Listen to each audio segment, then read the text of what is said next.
Alrighty. Hello, everybody. Looks like we're just on time to go live. Just a couple more minutes. Let everybody log on. Welcome, welcome. Thanks for joining me on a Saturday evening here, live in the Swiss Side office. Yeah, crazy times, but we're making the most of it, and great new ways to give an Aero presentation online. Why didn't we think of this earlier? So really looking forward to to sharing a bit of Aero knowledge with everybody tonight, and hopefully make your Saturday a little bit brighter, and teach you a little thing or two about aerodynamics, and hopefully make you significantly faster out there on your bikes. So I'd say it's 5 o'clock. We're in Switzerland, and in Switzerland we do things very punctually on time.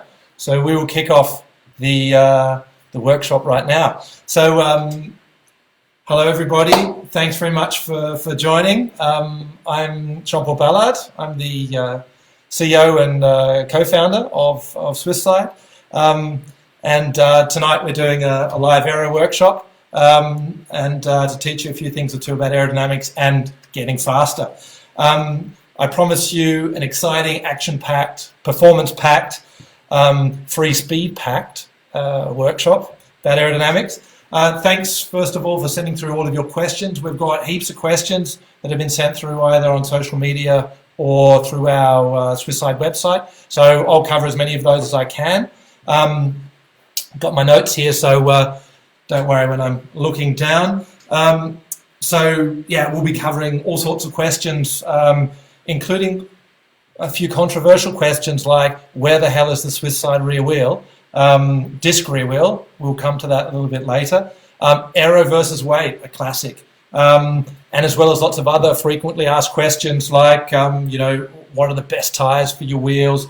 Where should I invest first in terms of aerodynamics? Where do I get the best bang for my buck? Why are Swiss Side wheels better than the competition? Sure, give you some very clear answers about that.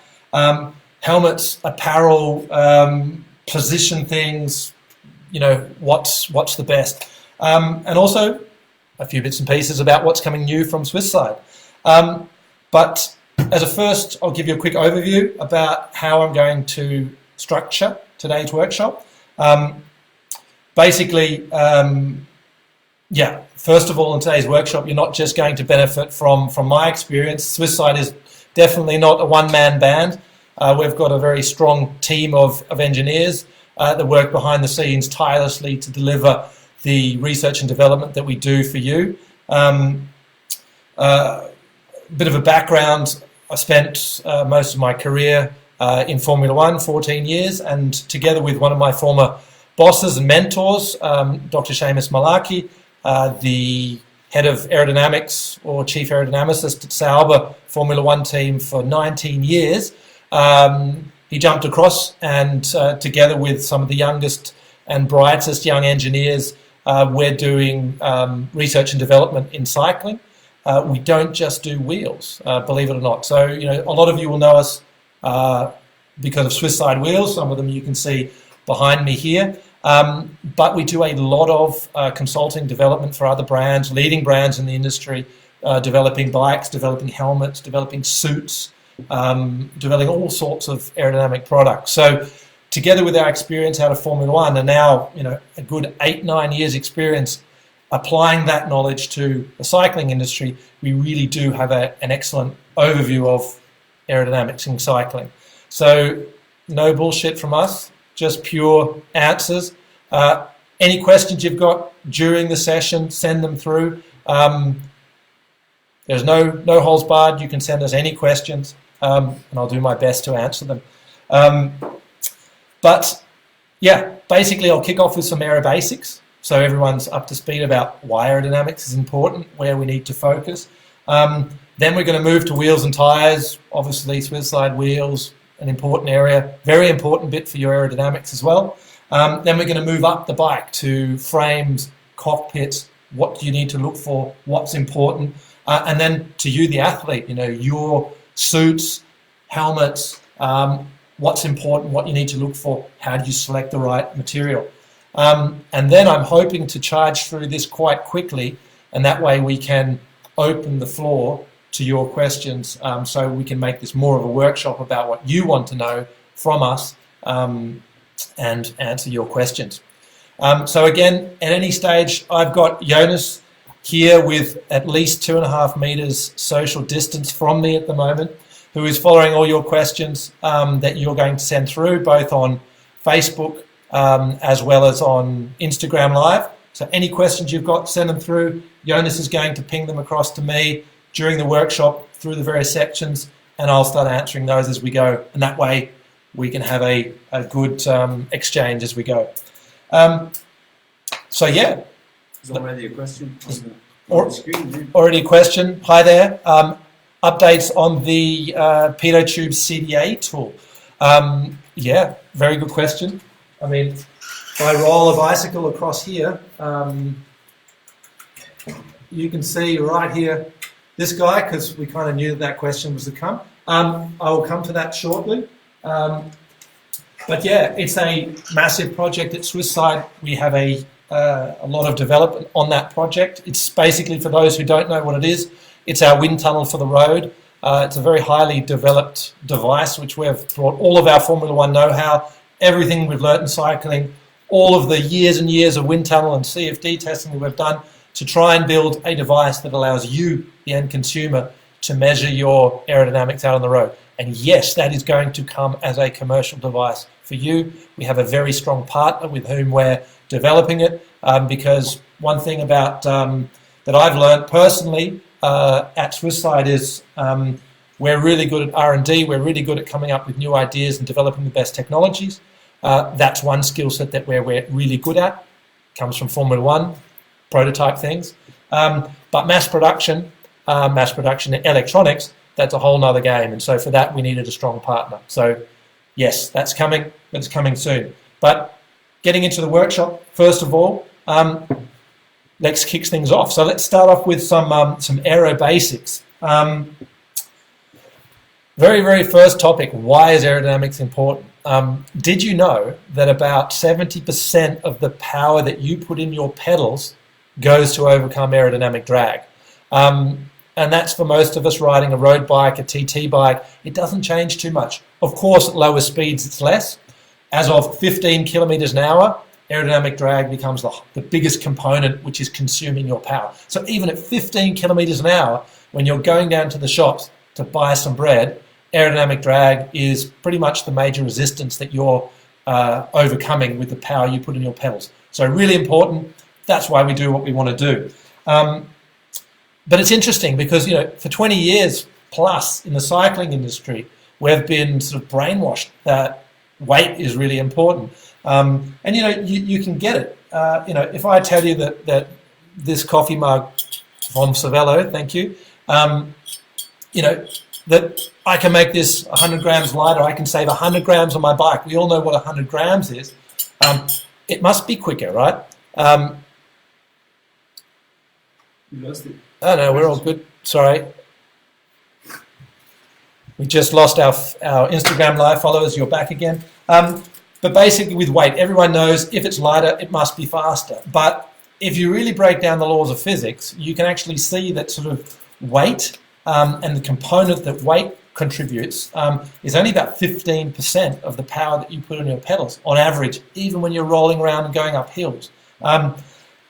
Some of those who have seen some of the reports that we've brought out, even for an amateur cyclist, you need to be on a climb of around about 4.5–5% before that weight becomes more important than aerodynamics. So only in uphill time trials is weight more important than aerodynamics, and only as of a certain gradient. For pro athletes and for pro tour races, you're talking 7.5–8%, where you have to have that weight becomes more important than aerodynamic drag.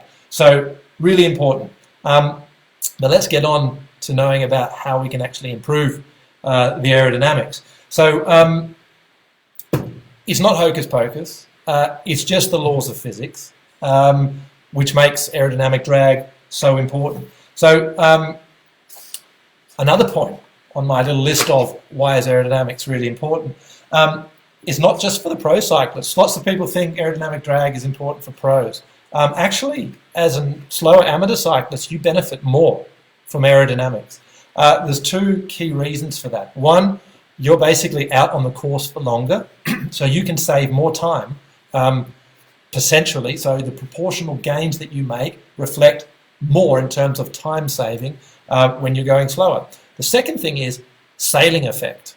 Now, we're going to get to sailing effect a little bit later, but basically good aero equipment, good aero wheels, good aero bikes sail. They work like a sailing boat. They generate potentially actually thrust that push you forwards.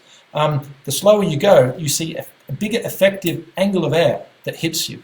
You get more sailing effect. So basically, slower riders, amateur riders, benefit more from aerodynamics than the pros. So it's very important for all of us if you want to go faster, if that's your goal. Really key thing, we sell wheels at Swisside. They're the main products that we sell. I'm not going to sit here and tell you that you need to buy wheels to go faster. They do make an important difference, and we'll get to that in a moment. But 75% of the drag is you the athlete. So your first point of call is, what do you do with your body? Your helmet, your suit, your position on the bike. That's really important. The wheels, believe it or not, and the frame each only contribute about 8% each. So 8% wheels, 8% frame to the aerodynamic drag. So if the wheels are only 8% of the aerodynamic drag, why is it so important for the aerodynamic? Again, sailing effect. The wheels are the sails on the bike, and they produce 65% of the sailing effect on the bike, on the complete bike and rider system.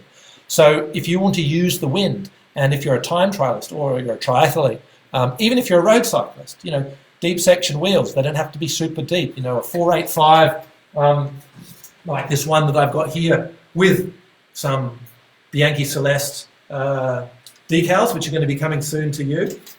Even a 485 delivers significant sailing effect.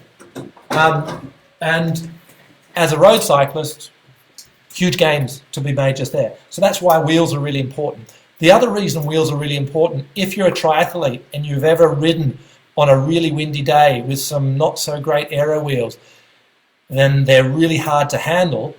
You'll know that they can affect your ability to stay in your aero position. So if you have very good aerodynamic wheels, which is one of the things we focus on at Swisside, is on the handling.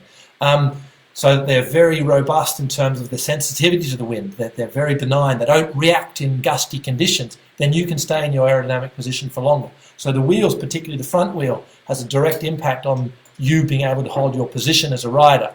So if you want to be fast, we need to maximize the sailing effect, but not disturb the rider in the aero position a lot. So wheels can actually play a massive role, not just in the sailing effect that they produce, but also in influencing your position on the bike and your ability to stay in your aero position on the power for as long as possible. So wheels, still very, very important. Some quick questions? Quick questions? Good questions here. Angle of a bottle cage behind the saddle. Is there optimum angle? Ooh, optimum angle. Well, that's a good one. We'll get back to the bottle cage maybe later. But for triathletes, because of course for road cyclists you're not allowed, in terms of UCI legality, to put your bottles behind the cage. But you want the bottles actually quite high.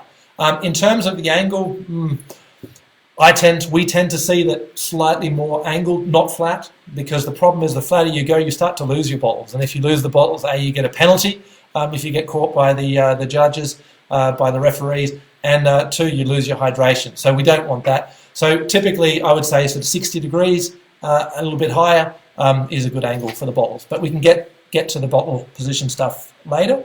But first, before I jump into specifics, I want to finish off with the Aero Basics. And I think it's really important, a question that we've had in the list of questions that people have sent to us, sailing effect. What's the deal with sailing effect? What is this thing that we keep talking about? Sailing effect. We call it sailing effect because it's very similar to a sailing boat, to a yacht. sailing. So everybody knows that sailing boats can sail into the wind. And they do that because the wind goes over the sail produces lift, just like the wing of an aircraft, and there is a component of that lift that points forwards. And you end up with more lift a component pointing forwards than you do drag pointing rearwards, so you get a net thrust, and the sailing boat pushes forwards. Now, the sailing boat also, when it does that, it produces a hell of a lot of side force, and we know that the sailing boat tips over. So we have a keel underneath. The keel's also pretty heavy, so it keeps sort of the boat not from falling over. That's sailing effect. We all know that a sailing boat can go into the wind forwards. Now, with a bicycle, we do exactly the same thing. Instead of the sail, we have our wheels and the frame. So 65% of the sailing effect is the wheels, 15% roughly is the frame. The rest comes from helmets and stuff like that. But let's stick with the wheels. Wheels, really nice kind of aero profiles. I do have a wheel around here somewhere with a tyre on it. Oops, over there. Anyway, I'll grab a wheel in a second. But basically, we get the same effect with our wheels. Our wheels are the sail. Our keel is our tyres contacting the ground. That stops us from sort of pushing sideways. And we get the same effect. So you get the air accelerating over the backside of the wheel when you get a crosswind. And through that, we can produce lift. And there's a component of that lift that points forwards.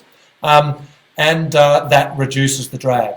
In terms of thrust, we only get thrust on the front wheel, so this negative drag, where we actually get a net force pushing us forwards. But on the rest of the bike and on the frame, we also get a drag reduction. So there's a component that's reducing the drag. So that's the sailing effect. And yeah, basically, if you've ever had a look at an aero wheel, it actually has quite a bit of shape to it. It is very much like the aerofoil of a wing, like a sailing boat, and it does produce lift. And so it's very much the same. Mechanics, aerodynamics that happens with a sailing boat. So that's sailing effect. We'll be talking a little bit about that today in the workshop. Final point, in terms of making it clear why aerodynamics is so important, you can save with a good aero setup at around easily 10 minutes per 100 kilometers on your bike. So, compared, and that also applies to a road bike, not just a triathlon bike or a TT bike. We're not talking about marginal gains, we're not talking about seconds, we're talking about minutes, and we're talking about lots of minutes. So, important stuff. So let's kick off with wheels and tyres. So getting into a little bit more details. So I've already talked a lot about the sailing effect, key point aero wheels, sailing effect. How much sailing effect, how much power reduction can you get?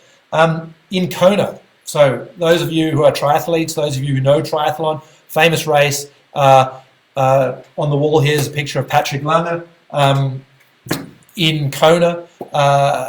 This is a crazy bike course. It goes along the coast, through the lava field. You've got a really strong crosswind. They're seeing around about 15 degrees of yaw, so that the effective wind angle is about 15 degrees coming in from the front. We're really in the sweet spot for sailing effect. And in those positions, these guys, the front wheel alone, is saving around about 20 watts of drag at the speeds they're doing. So these guys are doing about 40 kilometers an hour, and at that speed, the power saving that they're having just from the front wheel alone is about 20 watts. Now you add all sorts of other shapes, like the effect of the aero bike. So I'll just stand up and I'll grab one of the bikes we've developed at Swisside in the last few years. So we've got a cube Aerium right here. You'll see this bike is very aerodynamic. It's got sails on it everywhere. It's got above the bottom bracket, the head tube, the down tube. This bike is entirely designed to be effectively a sailing boat. It's a bike that we designed specifically for the Kona Ironman course for Andreas Raylett back at the day. And this bike as well produces a lot of sailing effect. So you can be saving not just 20 watts, not just 30 watts, you can be saving 40 watts more in terms of a good aero setup on a bike. And you can imagine we're not talking 5-6 minutes, you're talking 10, 15, 20 minutes of savings that you can get from a good setup on a course like Kona. So coming back to the wheels, again, the front wheel alone, you can save 20 watts at 40 kilometers an hour. Most of us can't ride that fast. I definitely can't. So if we're talking about 35 kilometers an hour or 30, you're looking more like around 15, even 10 watts, but the significant savings. And for all of us, we're talking about 10 minutes plus on the Ironman course from a decent set of, just from the front wheel alone. Tyres are extremely important. So I see just a question come in there, tipping point between aero and weight. I will definitely come to that in a little bit. Controversial question.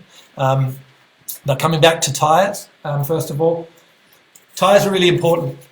Whatever you do, do not put a slick tyre, so a tyre that has no tread on the sidewalls, on your front wheel. If you do that, doesn't matter what brand of wheel you're riding, you will kill the sailing effect. It's a bit of a complex thing. It's an aerodynamic mechanism called boundary layer transition. But basically, we need a roughness. We need some like ribs, some turbulation on the edge of the sidewall. And we need to induce what we call a turbulent boundary layer. Getting a bit technical here. But the turbulent boundary layer is really important for keeping the flow attached on the wheel. I can hear you, I can feel you asking the question, what tyres work? The best aero tyre we've seen was the Continental GP 4000S2, which they unfortunately don't produce anymore. But the GP 5000, not quite as good in terms of aerodynamics, because the roughness or the depth of the tread on the sidewall isn't quite as deep, but it still works pretty good. We have no affiliation with Continental, by the way, just to make that clear. But it is a good tyre, especially the tubeless tyre, in terms of rolling resistance. So actually, in the end of the day, it's a zero-sum game. You lose a bit in aerodynamics with the 5000, you're gaining in rolling resistance, so it's a good thing.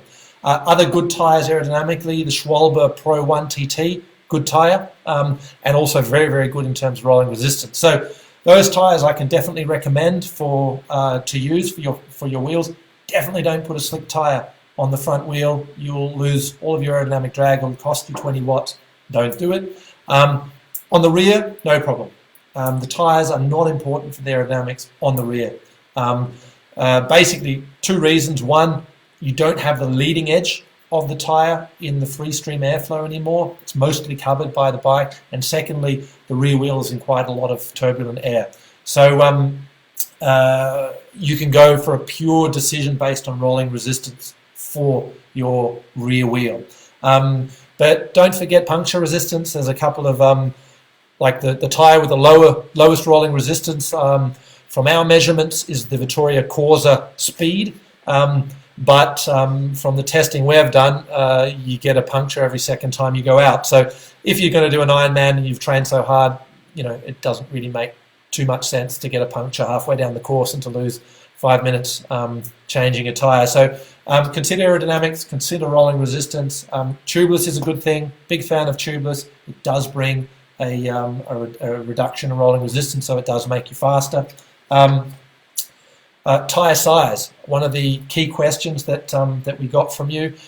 We recommend a 23C tyre on the front, definitely with the treaded sidewall. So from the tyres you can buy on the market now, I'm recommending the Continental 5000 or the Schwalbe Pro 1 TT.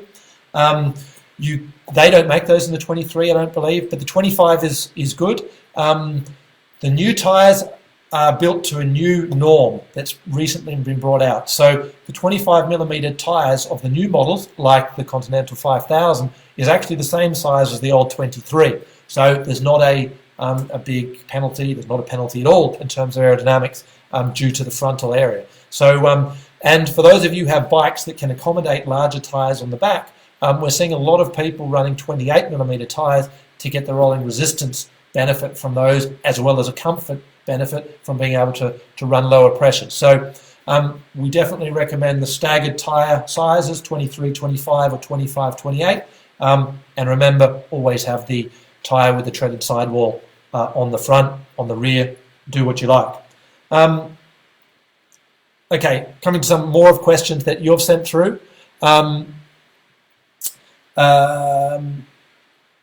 What makes our wheels better than the competition?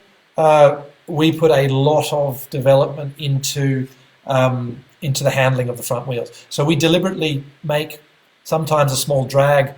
We give up a little bit of drag potential to make sure that we're reducing this, what we call steering moment. What you feel in the handlebar, the steering force that you get when a wheel reacts to crosswind gusts. And that's really important because, like we said, when we started making wheels, we didn't say, how do we make the fastest wheel? We said, what's the complete bike and rider system need? And how do we make that whole bike and rider system faster? And we saw what we need from a front wheel is stability. So aerodynamic stability so that it remains easy to handle in windy conditions. And that's what definitely makes Swiss side wheels stand out from our competition. You can read, don't take my word for it, read all of the independent articles. There's a lot of them that have been published online. And the key thing that always comes out is really great handling in windy conditions. So typically with the Swiss side wheel, you can run one section depth larger and have the same feeling that you might have with a competitor's wheel. So you get more sailing effect, more benefit from aerodynamics for the same handling. I'm just going to have a quick look at a few... Two questions on tyres. Two questions on tyres, yeah. Well, the staggered type you've already answered, and then there's two specific models which they're asking about. S-Works Turbo Cotton, is it good for sailing? S-Works Turbo Cotton, sorry Specialized, but terrible for sailing. It acts like a slick tyre. We did a test recently for Road Bike magazine here in Germany, an independent test for them. Yeah, so unfortunately with that tyre, you do lose all your sailing effect, so do not put it on your front wheel. But it's a tyre that's got very, very low rolling resistance. So in that respect, it's a very good tyre for the rear. So, and it's actually got better puncture resistance than the Vittoria Corsa Speed. So thumbs up to the Specialized for the rear tyre, thumbs down for the front.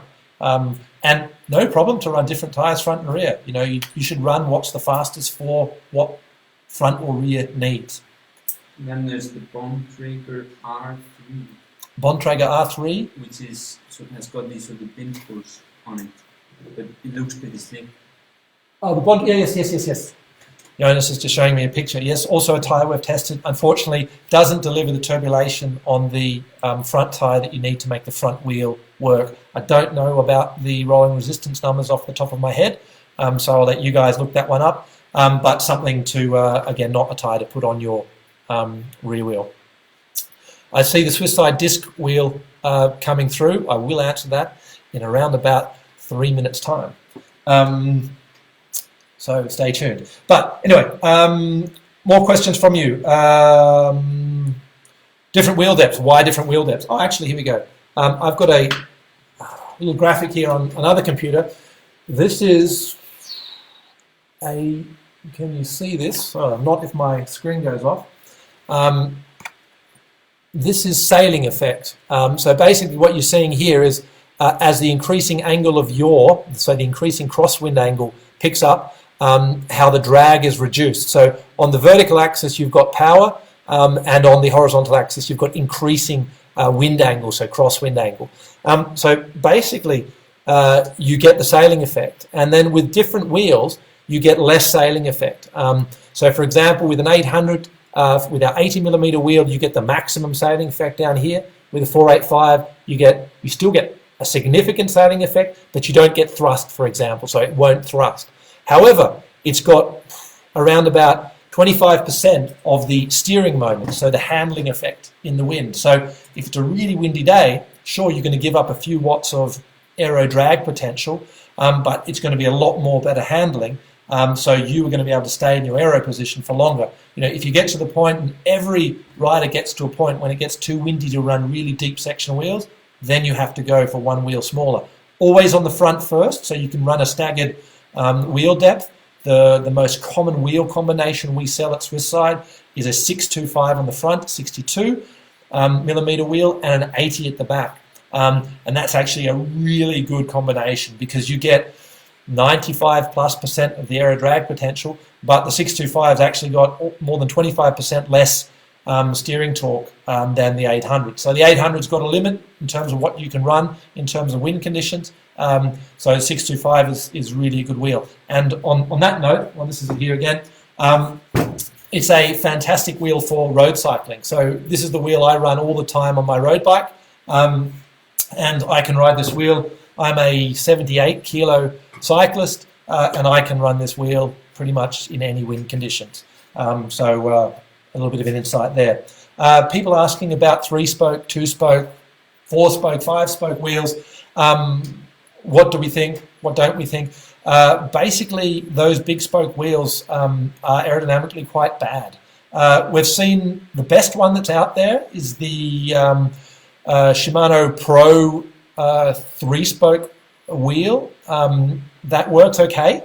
It's around about 2 watts off 625 wheel that you see here, which is quite a bit in wheel speed. But the thing we don't like about particularly 3-spoke wheels is the handling. Because when a wind gust comes, it comes very quickly, it hits the wheel, and the spoke is always in a different position when it comes.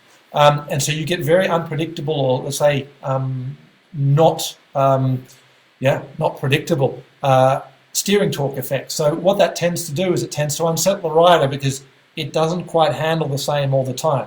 The other thing is we see that with 3-spoke wheels, 4-spoke, 5-spoke wheels, you just have higher drag. So these big spokes themselves actually produce more drag than the typical very, very thin aero spokes that we use nowadays on bikes. On that note, there's been lots of questions about spokes.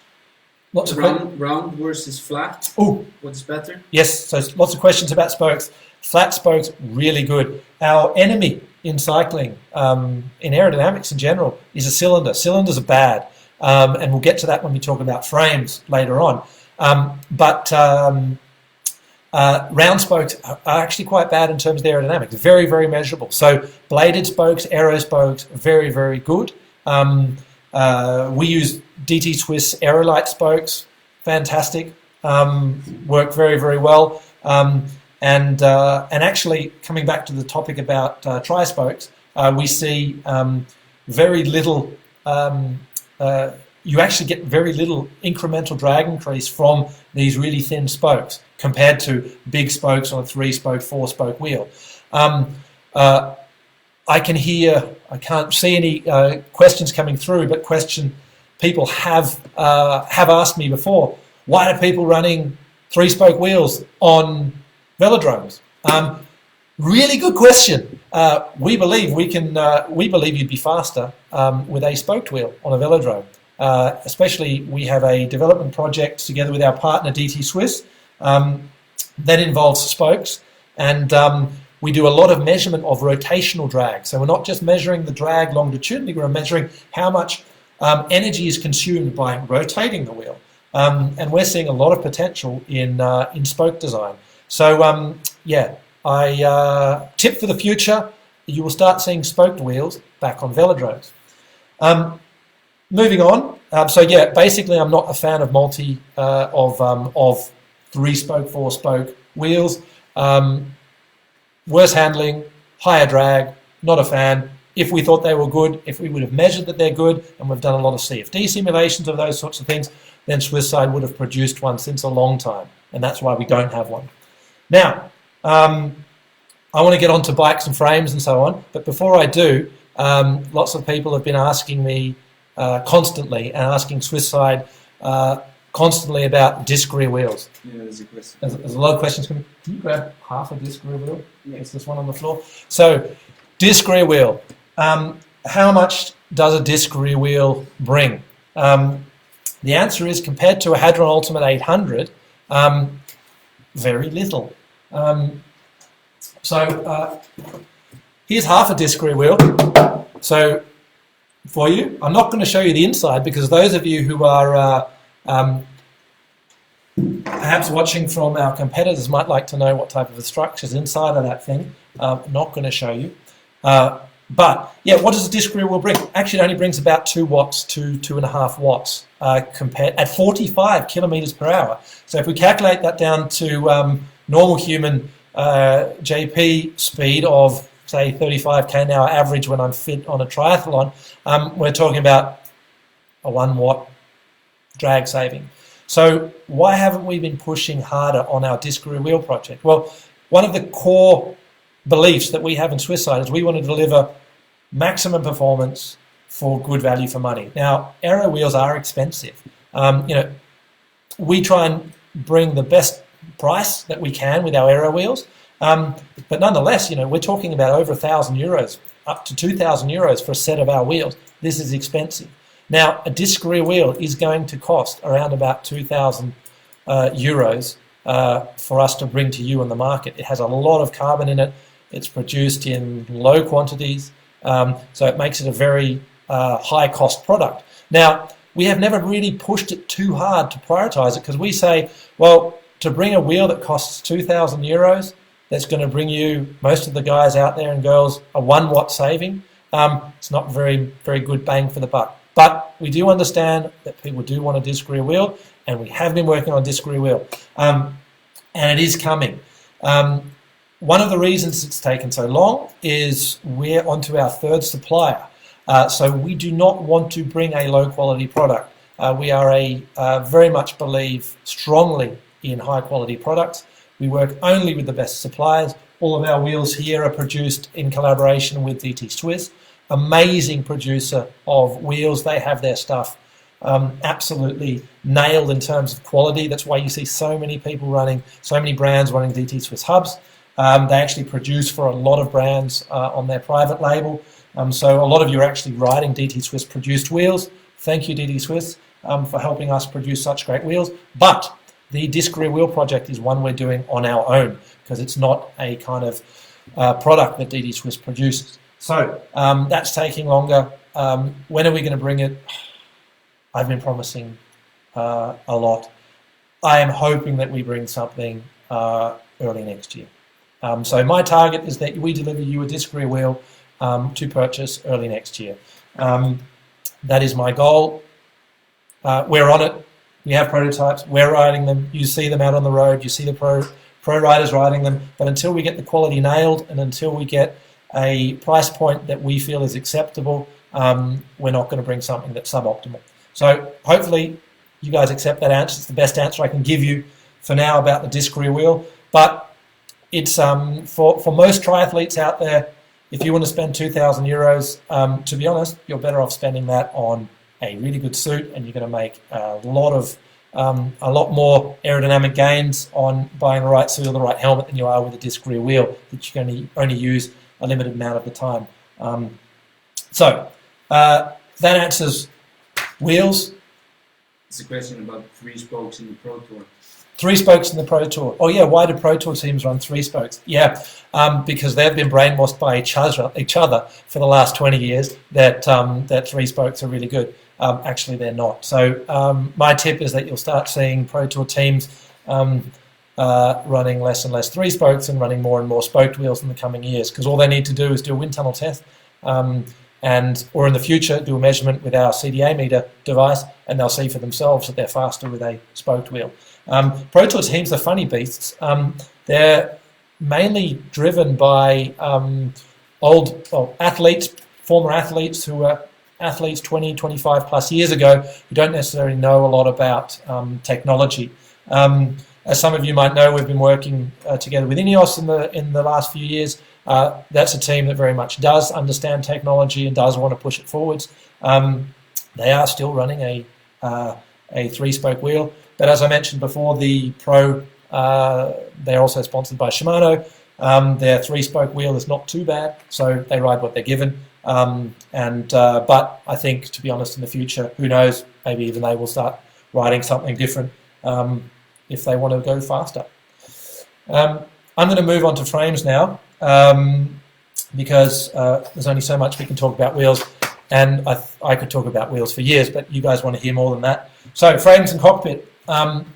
We talked about earlier, 75% of the drag is you, the human, sitting on the bike. So how you sit on the bike is really, really, really important. In terms of positions on the bike, I've actually got a spreadsheet up here, which is always really useful for people. So the difference between being on the if we're talking about a road bike, being on the upper bars in your cafe position, or being on the drops, we're talking about more than 50 watts of drag saving.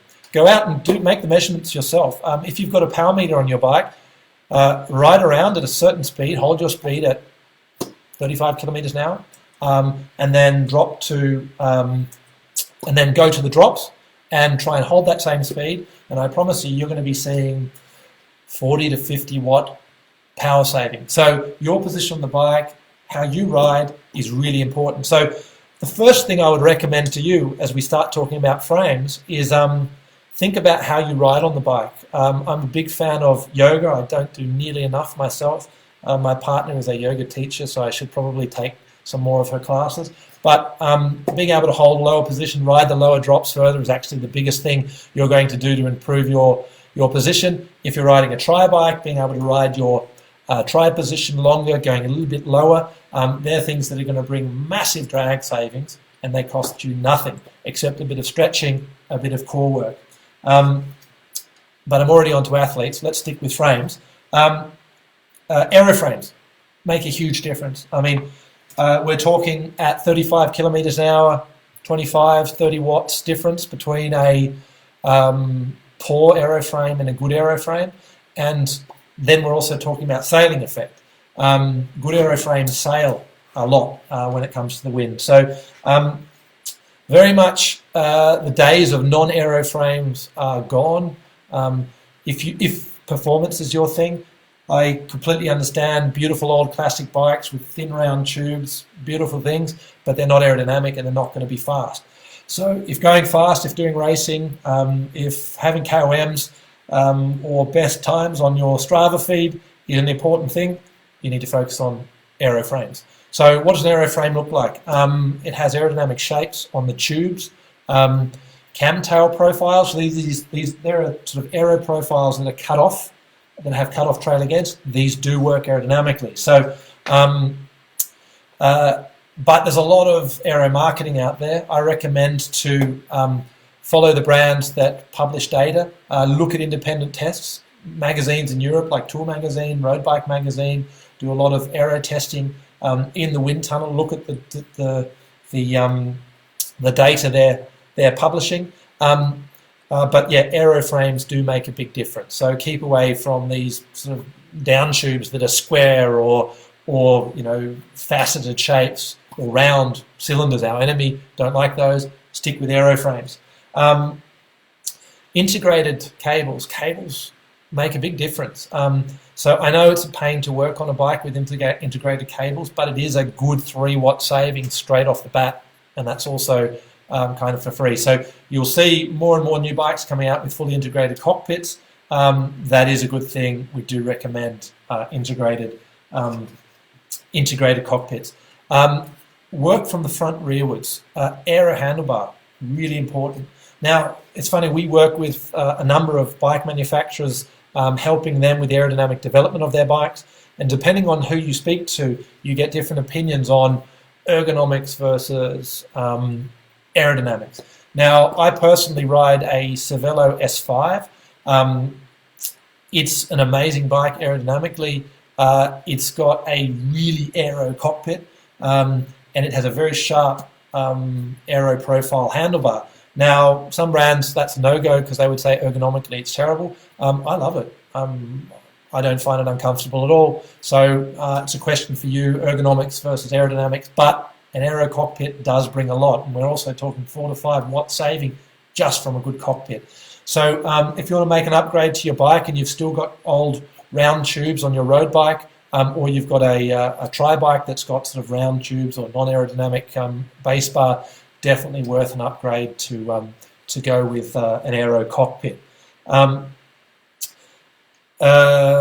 some questions on bike components, turbulation on bike components, so on handlebars and forks. Yeah, sure. So turbulation. So for those who don't know what turbulation is, we've already talked about it in this live workshop. Turbulation are features that trip the flow from a laminar to a turbulent state. This is beneficial for keeping the flow attached for longer. Now, before we talked about the roughness on the sidewall of tyres, which is quite important, or very important for the front wheel. That's turbulation for you. You can apply turbulation on other parts of the bike. So For example, you can put certain trips on down tubes, on handlebars. You can get benefits from that if it's a poor profile. But if you design a good aero profile in the first place, you don't need the trips. And you can get great aerodynamic performance without having the turbulation. So yes, you can improve a bike with turbulation features if it's round profile, definitely. If it's a not so great profile, you can do that too. But to be honest, you need a wind tunnel to do that. It's very hard to put turbulation features on by eye because they're very sensitive to where they need to be positioned. So wouldn't recommend it. I'd recommend going with a more aero bike. It's probably going to be a bit easier. Cockpits. Cockpits, really important. I have an aero cockpit back here. Someone sent in, we're going back to triathlon now, there's a big fad about custom cockpits here. A lot of people have asked us lots of questions about this thing here, which is the Aero cockpit we developed for Patrick Lange for Kona 2018. Actually, the biggest benefit, for sure, it brought an aerodynamic benefit. So what we did is we molded this to match his arm line, so it basically became one with his arm. And it also has a very aero shape, so it tends to extend the profile of his arm. An arm is a little bit like a cylinder. Like we said, we don't like cylinders, so this makes it a little bit less cylindrical. There was a significant aero performance for Patrick, particularly because he runs with a 15-degree angle.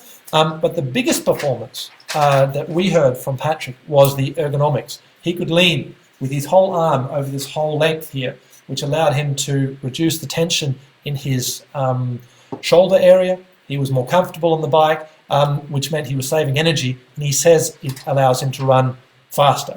So cockpits are important, and I would say there's this big trend we've got going towards custom cockpits. The feedback I get from the athletes is that the biggest saving for them is in terms of ergonomics, in terms of them being more comfortable on the bike, being able to push harder on the bike, less sensitive to the wind, being able to run a deeper rim depth by stronger wind conditions, things like this. So this was a great project that we did for Patrick. It's not something we do commercially because you have to scan a rider, it gets really expensive. There are a few brands out there doing something. Sure, go for it. So do recommend custom cockpits, or at least if you're not going to do a custom cockpit, something that fits you as close as possible to your arm. But back to that question that we had before about turbulation. We had a question from Mike in Bend, Oregon in the USA. Hello, Mike. Mike sent through a picture of his bike, which I will show here right now. And he asked me, what can we do to make this more aerodynamic? Now, if I look at Mike's bike, I'm looking at some fairly round tubes here. They don't look like particularly aero profiles. He definitely has a round handlebar and base bar setup. So the first thing I'd say, but he does have Swiss Side 485 Ultimate, Hadron Ultimate Aero wheels. So I'd say thumbs up to Mike for the wheels. He does have the Continental GP4000 S2 tyre on the front. So that's a good thing. But I would sort of say to Mike, the first thing you should do, look at upgrading your handlebar. You don't have integrated cables. Okay, you can't change that on the bike. But probably the best thing you can do on this bike is to go for an aero handlebar. If you're doing triathlon, I see that you're running round bottles on the down tube. These sort of aero-shaped bottles do bring a lot. Round bottles, again, cylinders, our aerodynamic enemy. We don't like those, so if you're doing triathlon, I definitely recommend putting aero bottles on the down tube. And as someone asked before, the most efficient place to put bottles if you're doing triathlon is behind the seat. So get one of these systems where you can put one or two bottles behind your bum. There's a big weight, there's a big pocket of drag basically there. So you're putting the tubes, the cylinders in dead airflow. So you basically can put storage there for free. So so go for an aero cockpit, Mike, and look to put some aero bottles. and you'll go quite a bit faster on that bike. But judging that we've only got 10 minutes left in the workshop, I want to move quickly to suits and helmets. We've got a bunch of helmets and suits here. Road helmets, TT helmet. Here's one from Cast. What's fast? So, good news and bad news. In terms of road bike helmets, you can say what is the fastest helmet. Because the rider is sitting quite high up in the air, there's not much interaction or no interaction with the back. So for a road cyclist, you definitely have quite an independent effect on the aerodynamics of the helmet. Now, we recently did a helmet test for one of the leading bike magazines, and we saw that the new Specialized, I can't remember what it was called, the Aero helmet from Specialized, was really good. So compared to something like this, like the Cast Protone here, which was not a particularly good aerodynamic helmet, it's got lots of vents, it's got some weird slat here, which is just going to cause a flow separation. But that Specialized Aero road helmet was really good. So check out the road bike magazines. Check out magazines. Quite a few of them are doing helmet tests nowadays. And have a look. If you're riding a road bike, you definitely can win a lot. We're talking 5 to 10 watts that you can gain out of a good aero helmet compared to a bad one. But back to TT helmets, the bad thing is I can't tell you what, or nobody can tell you what is the best helmet. The reason is the aerodynamic performance of a time trial helmet is an interaction between your head and your back, and your head position and your back shape and your body size all play a big role. But I can tell you that in general, helmets with very short tails do not work. So Oakley brought out a helmet that's almost completely round. We've had that in the wind tunnel a number of times. It's not good at all. So some sort of tail is beneficial. We recently developed a helmet for the Rudy Project brand. Someone sent through a question, why did it not have a longer tail? Good question. One of the reasons was, one of the targets for Rudy Project was that helmet should work in as many head positions as possible. And for as many sort of body height positions as possible. So in the whole CFD computer development of that helmet, we were testing multiple head positions, and we saw that we had to limit the length of the tail because, you know, when people get sort of tired and they start hanging their head, a big tail pointing up in the air was not beneficial. And it was a helmet that's not targeted just at pros, it's also targeted at amateur athletes. So it's a helmet that worked extremely well in pretty much any head position, in any sort of body angles. It's quite a good all-round helmet and works very well. One thing I'm going to tell you about helmets, first thing about visors. As an aerodynamicist, I originally thought that visors, oh wow, that's making it a lot more aerodynamic. Interestingly enough, it doesn't make much of a difference if you take the visor off. Actually, pretty much no difference at all. One of the reasons for that is because the whole front of the helmet's in what we call a stagnation zone. You actually have very low flow speed. And when you open up the visor, then quite a bit of flow comes in. That's another point. Cooling. A Cast helmet like this has basically these small slots here. It has very little cooling at all. If you go and ride along the Queen K Highway in Kona in 35 plus degrees heat, I'll tell you, you will cook in this helmet and you will not get to the end of that bike leg. So you need cooling. A great way to increase your cooling is to take the visor off. And actually a lot of our pro athletes asked these questions because they were saying to us, oh, if I lose my visor in the transition zone, do I stop to pick it up? And the great news is no, you don't have to stop, leave it on the ground. If you don't care about losing your visor, you're not going to lose a lot of aerodynamic performance. So a tip from me today, cooling tuning, you can do with and without your visor. So if you need more cooling, take the visor off, leave it off. I don't recommend doing something like this, although it's a nice gimmick that a lot of helmet manufacturers do. you can see that this is just going to completely separate the air off the top of the helmet. It's not going to do a lot of good for your aerodynamic drag, so don't recommend that. I would recommend choosing whether or not you want to run with a visor or without a visor before your race, and choose a configuration and stick to it. If you're in the middle of the race and you, from an emergency point of view, need extra cooling, then take the visor off. At the next transition zone where you're allowed to throw rubbish, throw it away if you're happy to pay another €50 to buy a new one at the end of your race. So again, to helmets, you can't say which helmet is the best. So that's why we're working on, again, our devices like our CDA meter, which is going to be your onboard aerodynamic measurement device for the future. You will be able to do your own measurements then, unless you've got access to a wind tunnel. It's very difficult to really tell what is the best helmet for you. Same goes to suits. You know, I've got a suit here from a great brand, FE226. They're doing some pretty exciting stuff. They're working with some good materials on the sleeves, with some turbulation. We were talking about turbulation before. We've got some rough materials here on the sleeves. Turbulation on the arms is very good. You can reduce the drag, so I do recommend looking for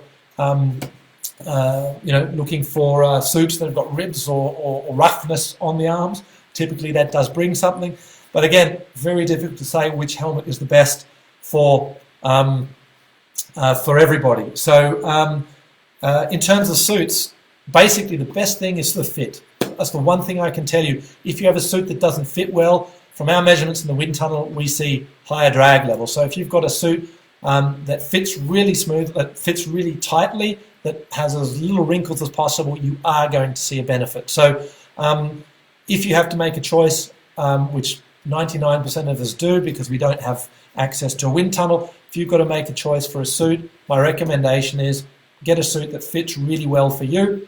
And if you see ones that have got roughness in the arms, we see that that is a positive trend. I'm looking for, I've got another helmet question here. A lot of people talking about this POC Tempor helmet that was run in the recent World Velodrome Track Championships. It's a really strange, wide, funky shaped helmet that sits on the back of the riders. People are asking me if I recommend that for road bike or competitive races. My answer is no, I do not recommend this for road bike or competitive races. We see that this is a helmet that works very, very well in a very, very confined manner. It doesn't like crosswind very much. It doesn't like changing the head position. So you have to ride on fairly wind still days or in a velodrome with a very fixed head position where it's completely closed to your back. We see that that helmet works in those conditions, but most of us don't ride like that, and most of us ride outdoors. And outdoors there is always crosswind. Even on what you think is a wind still day, you will always have crosswind. So don't really recommend that helmet. Very interesting design though, I think, for what it's designed to do, which is for pro cyclists riding at 60 kilometers an hour in team time trial pursuits on a velodrome. It does the job that it needs to do, but for most of us it's not really something that's that interesting. I am through with my basics, and we've only got a few minutes left, but we'll keep going because a few questions. We've got some questions. But specific equipment, Argon 18E119, is it good?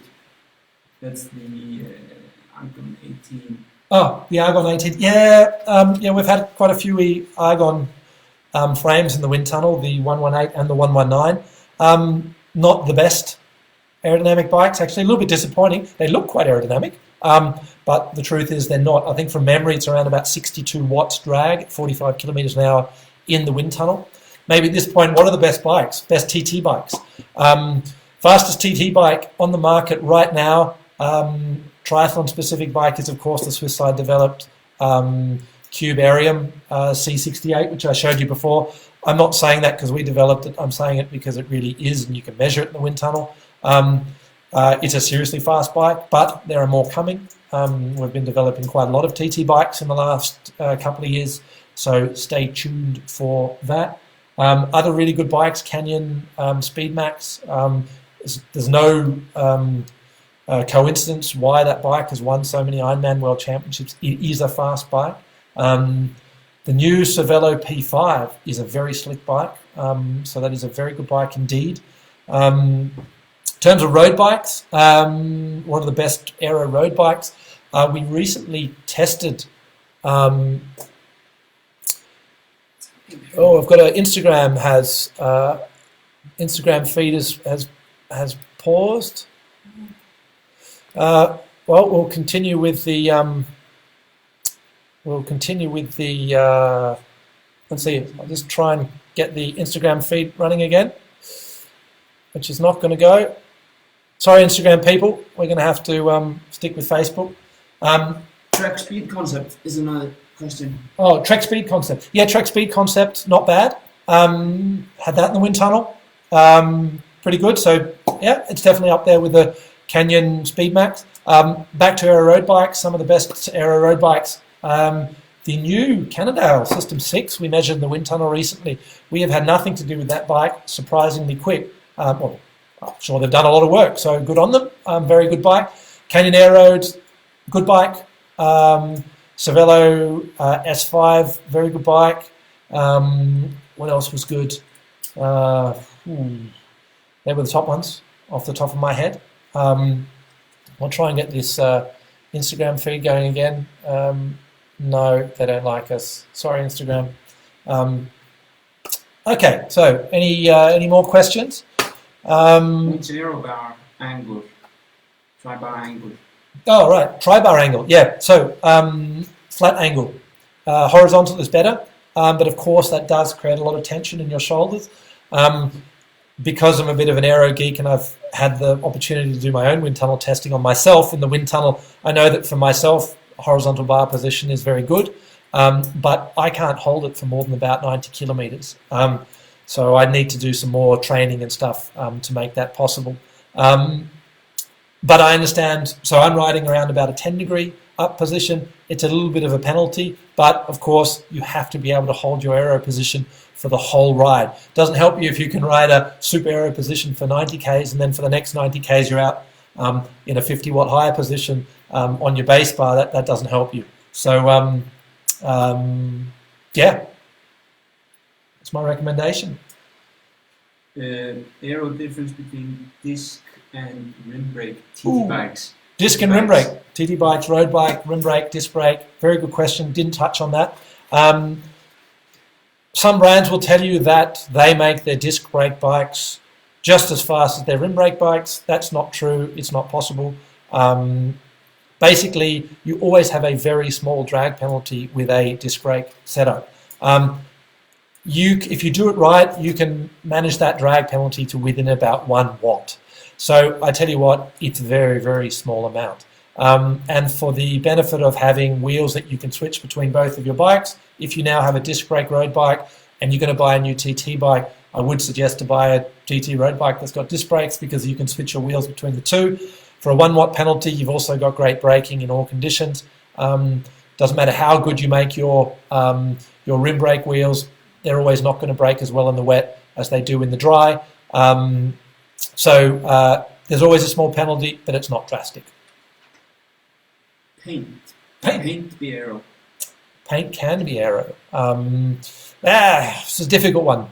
We talked about turbulation aero beforehand. Where do you want roughness? Where don't you want roughness? Once you can play with paint to help the aerodynamics, but I would not recommend that to anyone to do that without having access to a wind tunnel because you might make your bike slower. Yeah, wouldn't recommend the paint side of things. That's about it. We're 6:03. Drink bottles on the front. Last question. Drink bottles on the front. Triathlon drink bottles on the front. Put them between the tri-bars. Yeah, these simple systems that cost 30 or 40 euros, like a torpedo where you can put a standard drink bottle between your arms. Very good. We see they're totally aero neutral. Sometimes they're even a very small 1 to 2 watt drag benefit because they're filling a gap between your arms that creates a lot of turbulation. So recommend those. And one step further, I recommend the ones that have actually got an integrated drinking straw. So I think Profile Design or something like that, or Torpedo or whatever, do these sorts of things, we've seen them to be really good. Daniela Reef, for example, one of the athletes that we support, runs a very simple torpedo type thing on the front of her bike, and it's actually an aerodynamic advantage for her. So very, very good, because you can also drink while you're in the aero position, not have to stand up and sit up and get a whole lot of aero drag. So yeah. A good sort of overall question: what percentage is the frame, and is it better to have aero wheels in a normal bike, or a normal bike and an aero frame, or normal wheels in an aero frame? True. Good question. So the drag contribution from the wheels and the frame. The truth is they both contribute about 8%. So they're equal in terms of their drag contribution, but the wheels produce around about 65% of the sailing effect, and the frame, from memory, I have to look it up, but it's about 20%. So to answer that question, you are better off buying, to do an upgrade, buying a new set of wheels before you buy a new frame. One interesting point with that is we've seen in the wind tunnel that pore frames, like for example circular tubes or pore frame shapes, actually benefit more from having aero wheels on them than an already aero bike does. The reason for that is the front wheel sits in front of this nasty down tube shape, and the front wheel has a certain amount of turbulence, a wake behind it, and that wake is then basically the down tube is drafting the front wheel, so to speak. So the front wheel has the effect to reduce the drag more on a poor down tube shape than it does on a good down tube shape. Of course, you're better off with an aero frame, but yeah, if you've got a standard bike that doesn't have particular aero profiles, yeah, your best upgrade in terms of the frame or the wheels first is a good set of wheels. All right, guys, well, I think I'm going to tie it up there. Thanks very much for following. Sorry to the Instagram followers who can't hear me now, who have dropped off. But any other questions you have, you are more than welcome to send them to us at contact@swisside.com. We answer a lot of aero questions, not just questions about our wheels. We're very much about spreading the word, spreading the education about aerodynamics in cycling. So feel free to email us at any time. And of course, drop us comments or direct messages on social media. That's what we're here for. Okay, so thank you very much, everybody. Stay safe, stay home, keep your social distance. If you're allowed to go out riding, enjoy your riding. Triathlon rules: 10 meter distance, 2 meters at the width if you're overtaking. Yeah, so thanks for watching, everybody. Enjoy, keep safe, keep healthy, and see you out on the road sometime soon.